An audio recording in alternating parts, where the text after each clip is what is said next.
Hello बच्चों, let's see this question. The question says read the following extract and answer the questions that follow in one or two lines each. Question में हमसे ये बोला जा रहा है कि नीचे दिए गए एक्सट्रैक्ट को पढ़ें और उसके क्वेश्चन को आंसर करें एक से दो लाइन में.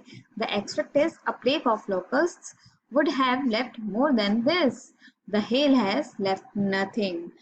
मतलब जो लोकेस्ट है, इंसेक्ट्स हैं या फिर ग्रास हॉपर्स हैं, उनका जो प्लेग है, एपिडेमिक है, वो भी कुछ ज्यादा ही छोड़ जाता इस हेल के मुकाबले. Here the key concept is destruction was compared with the plague of locust. जो डिस्ट्रक्शन हुआ लेंचो का, उसने उस डिस्ट्रक्शन को प्लेग ऑफ लोकस्ट से कंपेयर किया.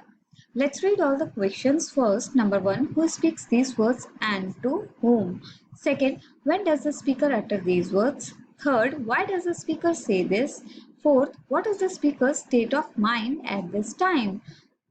Question number 1 says, ऊपर दिए गए शब्द किसने बोले और किससे?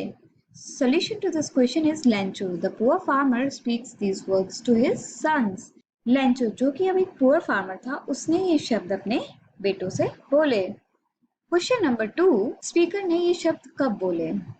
Solution to this question is Lencho utters these words when he is standing in the middle of his hail-struck fields with his son by his side. Lencho ने ये शब्द तब बोले तब वो अपने बेटों के साथ उस hail-struck field, मतलब उस तबाह हुई फील्ड के बीच में खड़ा था अपने बेटों के साथ. Question number 3, स्पीकर ने ये शब्द क्यों बोले? Solution to this question is Lencho says this because he is extremely sad and disappointed to see his entire field of ripe corn with its flower being ruined by the hailstorm. और Lencho ने ये शब्द इसलिए बोले क्योंकि वो बहुत ज्यादा दुखी था और डिसअपॉइंटेड था अपनी पूरी फील्ड को इस तरीके से तबाह होते हुए देखकर, जहां पर उसके कॉर्न जो थे वो भी पूरे सड़ चुके थे और उसके जो फ्लावर्स थे वो भी सब रुइन हो चुके थे, खराब हो चुके थे हेलस्टॉर्म की वजह से. क्वेश्चन नंबर 4, इस समय स्पीकर का स्टेट ऑफ माइंड क्या था? Solution to this question is Lencho is extremely worried at this time and fears that his family will have to starve that year.